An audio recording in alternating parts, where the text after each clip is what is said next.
H5N1, this virus has been around for years. This particular strain of virus has been in the U.S. since 2022. But sometime February, March, there was a single spillover event where we've identified it in cows for the very first time here in the U.S. Welcome to Extension Out Loud, a podcast from Cornell Cooperative Extension. I'm Paul Treadwell.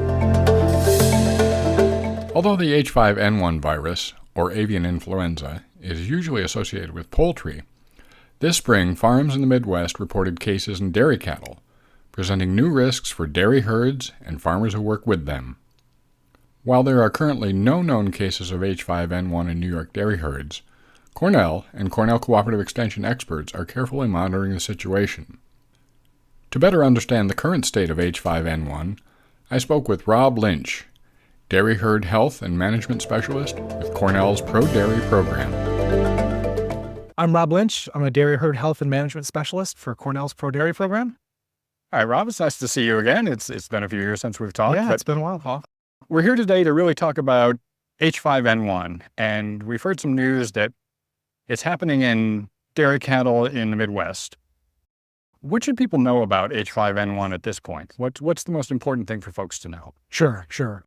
Yeah, so it's a interesting situation that's started around March, where H5N1, this virus has been around for years. This particular strain of virus has been in the U.S. since 2022. But sometime February, March, there was a single spillover event where we've identified it in cows for the very first time here in the U.S. Okay, so can you tell me what you say spillover event? What does that mean? So it's typically found in domestic poultry and migratory birds, particularly waterfowl, and they can be carriers of this virus, these ducks and geese, and they likely exposed some cows to this virus, and it's infected cows. Okay, it hasn't done that before. All right, so here in New York State at this point, and June 11th, it's not a concern, but what should people know about things like purchasing dairy products, purchasing meat? Right. Is there a concern around that? So we know dairy products and meat products are safe, and there's lots of good reasons for that. Primarily, we know pasteurization is very effective at killing off bacteria and viruses that would make us sick, including this virus. Okay. Same thing goes with properly cooking of meat. USDA has done a bunch of more testing, and we know that just regular safe handling and cooking of meat makes meat products safe as well. So no concern on the food that we eat. I guess one exception to that would be raw dairy products made out of raw milk. Because they have not gone through the pasteurization process, I would consider that to still be a risk for a lot of pathogens, including this one. Speaking to our dairy farming population, including both farm managers and farm workers, what should they be doing at this point that would help mitigate any impacts this might have?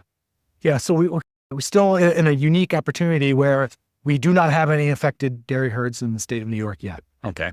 But we do see it spreading to new herds in states that already had affected dairies in them. And so that tells us that this virus is difficult to contain.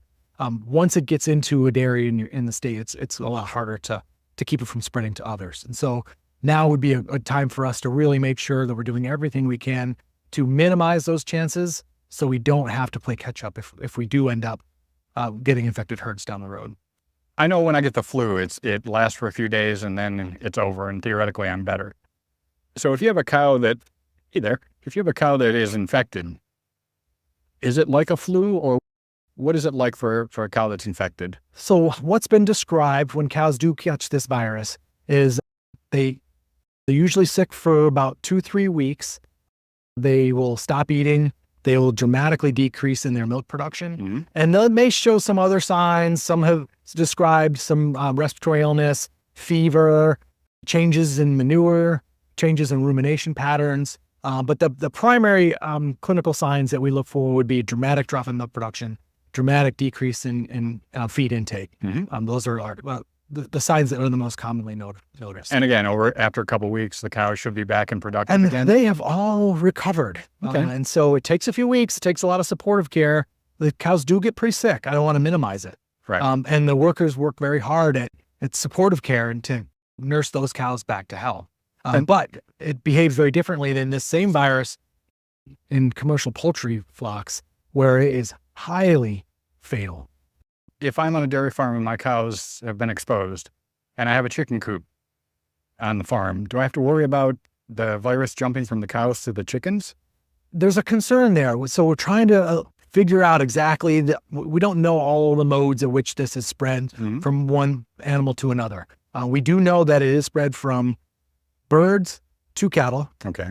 from cows to other cows, and cows back to birds. We actually have identified 3 cases of dairy farm workers, people who contracted the virus from cows. So those are the scenarios that they're aware of right now. And of those 3 cases, at least 2 of them, they had flu-like symptoms and Yeah, what was reported was conjunctivitis, like pink eye, in 2 of them, and a third worker working on a dairy that had affected cows in Michigan, I think was described to having some respiratory signs. Awesome. All recovering, all fine, but it's still worth avoiding. All right. But key message is milk and dairy beef products are still safe.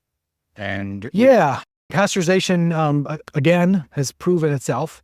The one additional risk here is milk, until it's pasteurized, if a cow has this virus, she sheds tremendous numbers of this virus in her milk. Okay. And so we see it raw milk handling, people who handle a lot of raw milk, that there's a chance of getting exposed to this virus if they happen to be working with cows that are infected. Is there transmission from a mother to a calf? I don't think that's all been sorted out yet. Okay. And some of this is because really it's only been first identified since March. Okay. So there's a lot we still are learning about what this virus is capable of doing.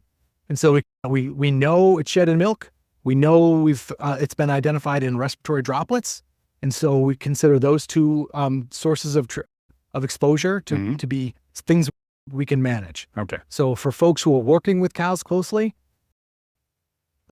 personal protective equipment, wearing gloves, protective eyewear, 95 masks, washing your hands frequently, do what you can to not touch your face until you've washed your hands to try to minimize your exposure. You can get exposed to raw milk in the milking parlor. You can get exposed to raw milk when you're moving the milk from the parlor to the trucks, and all up until it gets to the pasteurization step we consider that is a risk should there be infected animals represented in that milk supply. Right. Thanks very much, Rob. I really appreciate your time. Okay, you're welcome, Paul. Thank you for listening to this episode. For more information about this episode, including show notes and a transcript, visit extensionoutloud.com. And be sure to subscribe to Extension Out Loud on your favorite podcast directory.